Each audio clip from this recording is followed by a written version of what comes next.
నమస్తే. ఇన్నాళ్ళు నన్ను సపోర్ట్ చేస్తూ, ఎంకరేజ్ చేస్తూ మీ ప్రేమని నాకు అందిస్తున్న ప్రతి ఒక్కరికి కృతజ్ఞతలు. అలాగే ఈ వీడియో కూడా ఖచ్చితంగా మీకు ఉపయోగపడుతుంది. లైక్, షేర్ అండ్ సబ్స్క్రైబ్ చేసి మీ సపోర్ట్‌ని నాకు అందించండి. అలాగే ఈ వీడియో పట్ల మీకున్న అభిప్రాయాన్ని కామెంట్ సెక్షన్‌లో కామెంట్ చేసి తెలియజేయండి. ఇప్పుడు వీడియోని చూద్దాం. జీవితంలో రకరకాల సమస్యలతో బాధపడుతున్నారా? ముఖ్యంగా ఆర్థిక సమస్యలతో సతమతమవుతున్నారా? ఎన్నో పరిహారాలు చేసి అలసిపోయారా? మంచి మార్గం దొరకాలని కోరుకుంటున్నారా? అయితే రండి, విశ్వాన్ని ఎలా అడగాలో తెలుసుకుందాం. లా ఆఫ్ అట్రాక్షన్ క్లాసెస్ మీకోసం మన ఛానల్లో. వివరాల కొరకు సంప్రదించండి.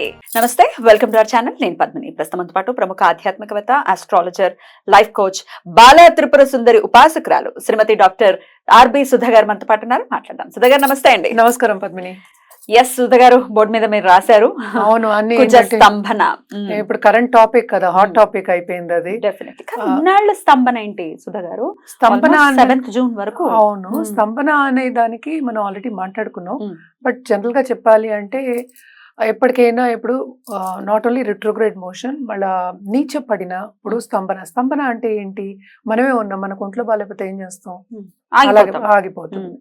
అలాగే మార్స్ కూడా, అంటే కుజుడు ఏంటంటే స్తంభిస్తున్నాడు అనేది మెయిన్ టాపిక్.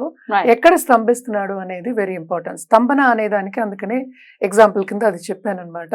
అంటే నీచ పడుతున్నాడు. మనకి తెలిసిన ఒక విషయం ఏంటంటే క్యాన్సర్, కర్కాటకంలో నీచపడతాడు అనమాట. అదొకటి కాకుండా మనం ఎప్పటికైనా మాట్లాడుకునేది ఫ్రెండ్షిప్స్ మాట్లాడుకుంటాం. అంటే ఏంటంటే న్యాచురల్ ఫ్రెండ్షిప్స్ ఉంటుంది, న్యాచురల్ ఎనిమినిటీ ఉంటుంది మనకి 9 గ్రహాల్లోనూ. అలాగే ఏంటంటే బెనిఫిక్స్ ఉంటాయి, మ్యాలిఫిక్స్ ఉంటాయి. సో ఈవెన్ బుధుడు ఇల్లు బై ఇట్ సెల్ఫ్ ఇస్, అంటే ఏంటి?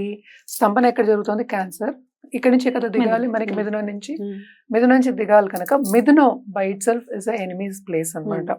సో అక్కడ కూడా ఏంటంటే మనం ఎక్కడైనా తెలియని ప్లేస్ లో కానీ వేరే ప్రదేశంలో వెళ్ళినప్పుడు గబుకుని మనకి తెలియదు ఎలా చేయాలి, పనులు చేయాలో తెలియదు కనుక. అలాగే ఒక ఎనిమి ఇంట్లో ఉన్నాము అంటే కట్టేసినట్టే ఉంటుంది కదా, అలాగే ఉండదు.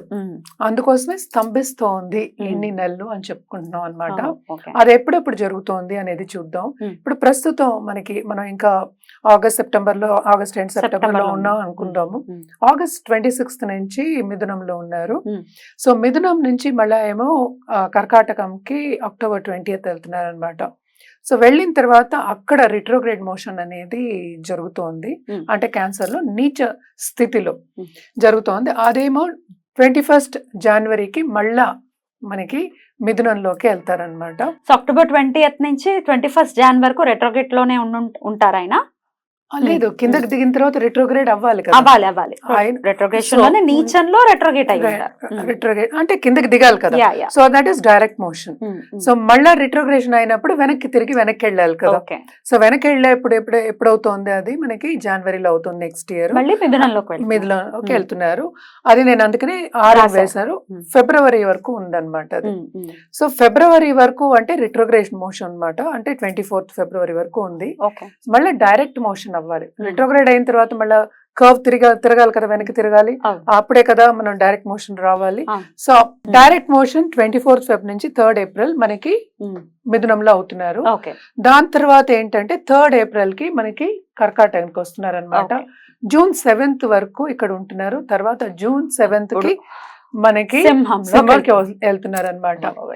సో ఇన్ని రోజులు ఏంటంటే ఇది చాలా ఎక్కువ రోజులు. యూజువల్ గా మార్స్ మనకి కుజుడు 45 days లో మనకి మూవ్ అవుతూ ఉంటారు అనమాట. సో ఈ రిట్రోగ్రేడ్ మోషన్ మూలాన్ని అక్కడే తిరగడం మూలాన్ని ఈ 2 రాశుల్లోనే కుజ స్తంభన అనేది ఏర్పడుతోంది. ఎందుకంటే నీచ స్థితిలో ఎవరు ఏం చేయలేరు, అలాగే ఎనిమి హౌస్ లో కూడా ఏం చేయలేరు కనుక. సో ఇవన్నీ ఏంటంటే 12 రాశులు, 12 రాశుల వారికి ఎఫెక్ట్ అనేది ఉంటుంది. అంటే తప్పక ఉంటుంది కదా. మరి 9 గ్రహాలు ఒక గ్రహం అలా అవుతున్నప్పుడు ఉండదా? అలాగే మనకి జూపిటర్ కూడా రిట్రోగ్రేషన్ అవుతున్నారు ఇదే సమయంలో. సో కొన్ని రాశులకి బాగుంటాయి, కొన్ని రాశులకి బ్యాలెన్స్డ్ ఉంటాయి, జరుగుతూ ఉంటుంది. డిపెండ్స్ అనమాట.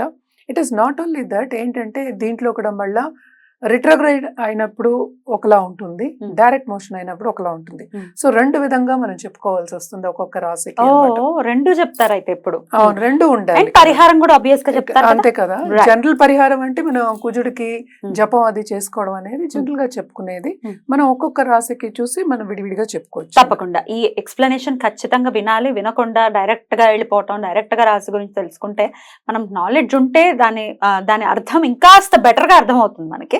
సో అందుకే ఇంత వివరణాత్మకంగా మాట్లాడుతున్నాం అన్నమాట. ఇక కన్యా రాశి వారికి ఎలా ఉండబోతోందండి కుజ స్తంభన ద్వారా? మన కన్యా రాశి వాళ్ళకి చూస్తే మనకి ఎగ్జాక్ట్ గా స్తంభన జరిగేది ఏంటి, ఇక్కడ మనకి 11th and 10th హౌస్, అంతే కదా. అంతే. 11th హౌస్ అంటే లాభం, Hmm. 10th హౌస్ అంటే మనం కెరియర్ భాగ్యం చూస్తాము, అలాగే కర్మ చూస్తాము. సో రెండిటికి అడ్డంకాలు అనేవి మనకి తెలిసిపోతున్నాయి ఇప్పుడే కదా. అండ్ ఆల్సో ఏంటంటే మనకి బుధుడు, ఈ రాశికి అధిపతి బుధుడు, అదే ఇంకో బుధుడు ఇంట్లో జరగబోతోంది, మిథునంలో జరుగుతోంది కనుక 8th హౌస్ అవుతుంది. సో తప్పక వీళ్ళకి అడ్డంకాలు అనేవి కామన్ ఈ 8 months కూడా. దేంట్లో అడ్డంకాలు అంటే కంప్లీట్ గా కెరియర్ పాత్ లో ఇబ్బందులు అనేవి తప్పదు. ఏదైనా పని చేస్తున్నప్పుడు ఆ పని పూర్తవ్వదు, చాలా శ్రమ పడితే కానీ పూర్తవ్వదు అని చెప్పుకోవాలి ఫస్ట్. ఇంకోటి, ఇన్వెస్ట్మెంట్స్ చేసుకుంటే అంత తొందరగా మనం ఏంటంటే ఇన్వెస్ట్మెంట్ చేసాం మనకు వచ్చేసింది అనుకుంటూ ఉంటారు, దాంట్లో అంతా ఆటంకాలు వస్తే కాలయాపన అనేది తప్పదు. ఇంకోటి మోస్ట్ ఇంపార్టెంట్, కెరియర్ విషయంలో మార్పు అనేది జరుగుతుంది మనకి. ఎప్పటికైనా సరే ఇప్పుడు మిథునంలో డైరెక్ట్ అయినప్పుడు వాళ్ళకి మంచి సూచనలు కనిపిస్తున్నాయి. ఎవరెవరికి, బిజినెస్ పీపుల్కి, పార్ట్నర్షిప్ బిజినెస్లో ఉన్న వాళ్ళకి, అలాగే ఇన్వెస్ట్మెంట్ రంగంలో ఉన్న వాళ్ళకి ఇన్వెస్ట్మెంట్స్ చేసుకోవచ్చు, దాంట్లో లాభాలు కూడా వచ్చే ఛాన్సెస్ ఎక్కువ కనిపిస్తున్నాయి అన్నమాట. అప్పుడు బాగుంటుంది అని చెప్పుకోవాలి. అలాగే ఏంటంటే మనకి 11వ ఇల్లు ఏమైంది, ఇది నీచ పడతాడు ఇక్కడ కుజుడు. సో కుజుడు ఇక్కడ నీచ పడినప్పుడు 11వ ఇంట్లో లాభం అనేది కొంతవరకు స్తంభిస్తుంది. అంటే ఏంటి, నేను ఇది పెట్టాను నాకు ఇంత లాభం అని మనం అనుకుంటూ ఉంటాము, ఆ దాంట్లో డిసప్పాయింట్మెంట్స్ వస్తాయి అన్నమాట. సో చాలా మటుకు యాంగ్జైటీ అనేది ఎక్కువ అవుతుంది, శ్రమ అనేది ఎక్కువ అవుతుంది. అలాగే మన హెల్త్ విషయాల్లో కూడా కొంచెం జాగ్రత్తగా ఉండడం అనేది మంచిది, ఎస్పెషల్లీ నీచ పడినప్పుడు. ఎందుకంటే అండ్ ఆల్సో ఇంటర్పర్సనల్ రిలేషన్షిప్ మనం చెప్పుకోవాలన్నమాట. ఎందుకంటే 11th హౌస్ ఎక్కువ మనం ఎక్స్టెండెడ్ ఫ్యామిలీ గురించి కూడా చెప్తాము. ఆ టైంలో కూడా అంటే అందరూ కలిసినప్పుడు కూడా సపోర్ట్ అనేది వీళ్ళకి కొంచెం తక్కువే ఉంటుంది. ఏదో ఒక డిసగ్రిమెంట్ అనేది వెరీ కామన్ అని చెప్పుకోవచ్చు. అలాగే ల్యాండెడ్ ప్రాపర్టీలో చాలా చాలా జాగ్రత్తగా ఉండాలి వీళ్ళు, అదొక సూచన. అలాగే ఇప్పుడు కోర్ట్ కేసెస్ ఉన్నాయి, ల్యాండ్ ప్రాపర్టీ విషయాల్లో ఉన్నాయి అంటే అది కూడా అంటే నీడిస్తుంది, కంటిన్యూ అవుతుంది తప్ప ఒక సొల్యూషన్ అనేది అంత ఈజీగా ఈ 8 months రావు అని చెప్పాలన్నమాట.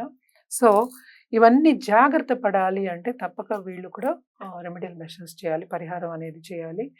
వీళ్ళకి ఎస్పెషలీ స్టూడెంట్స్కి చెప్పుకోవాల్సింది ఏంటంటే, స్టూడెంట్స్కి బాగుంది కానీ కొంతవరకు జాగ్రత్తగా శ్రమ పడడం అనేది, అధిక శ్రమం అనేది కనిపిస్తోంది, శ్రమకి తగిన ఫలితం అనేది అంత కనిపించట్లేదు.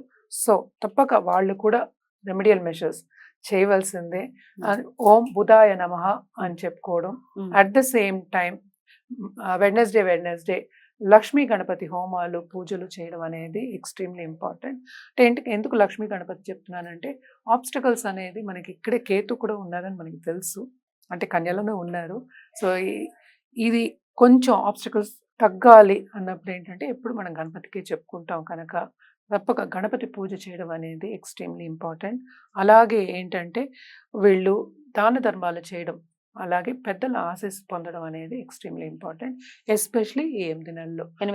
అంటే నోటి దుడుసు ఎక్కువ పెట్టుకోకుండాను పెద్దవాళ్ళు చెప్పింది కొంతవరకు విని చేసుకోవడం అనేది మంచిది అని చెప్తున్నాను అనమాట. రైట్, డెఫినెట్ గా 8 నెలలు కూడా క్రూషియల్ గా ఉండబోతున్నాయి అని చెప్తున్నారు కాబట్టి జాగ్రత్త అవసరం కన్యా రాశి వాళ్ళు. ఇక నెక్స్ట్ ఎపిసోడ్ లో తులా రాశి గురించి తెలుసుకుందాం. థ్యాంక్ యూ అండి, నమస్తే.